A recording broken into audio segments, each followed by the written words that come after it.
I had a student that emailed me last night, which was a Sunday night, after reading week, just before classes start. A project that they've had for 3 weeks was due. I gave them an extra week to do it over reading week. It was supposed to be due before.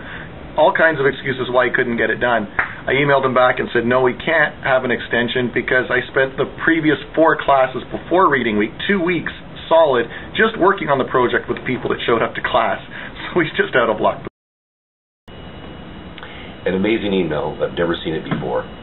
The day of the exam is to be written at 12:35. At approximately, I guess, 8:45, 4 students requested if it was possible to bring in a cheat sheet for the exam to help them. They'd really appreciate it. Where their rationale breaks down is 2 things. One, there's too short a time window. One, we don't allow cheat sheets. There is a protocol, and there's only 4 students, so why would I give 4 students the benefit and the rest of the class at a disadvantage? When you're handing in a test paper, make sure you put your full name, first name and last name. Unless you're Elvis or Madonna, I don't know who Bob is. The chief things that annoy me is when exams or assignments or anything else are handed in without naming the section. The problem is I have multiple sections, and now I have to go back to a list and check which section you're on.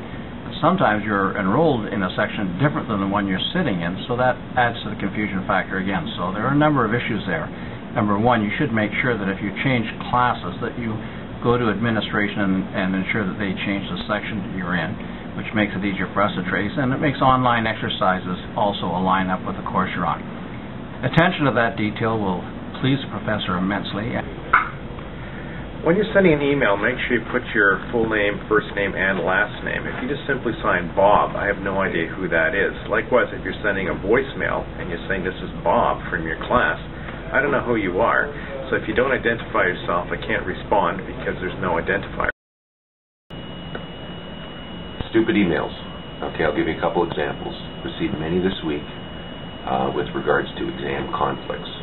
Problem is, no details. Just a student name, when am I going to write the midterm? No section, no time, no explanation as to why they aren't going to write it, whatever. So all they have to do is give details.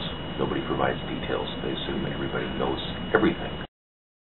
One of the things I really hate when students email stupid questions is to say, I'm not going to be in class on Tuesday. Are we doing anything important? No, we're sitting around eating donuts. Of course we're doing something important. Why do you email a silly question like that anyways? You expect me to answer you a customized reply like I'm your personal research assistant? Ask somebody else in the class who's in there. Don't send a prof that kind of an email. It's kind of insulting, as if, are we doing anything important? It's like, no, we're just totally wasting time.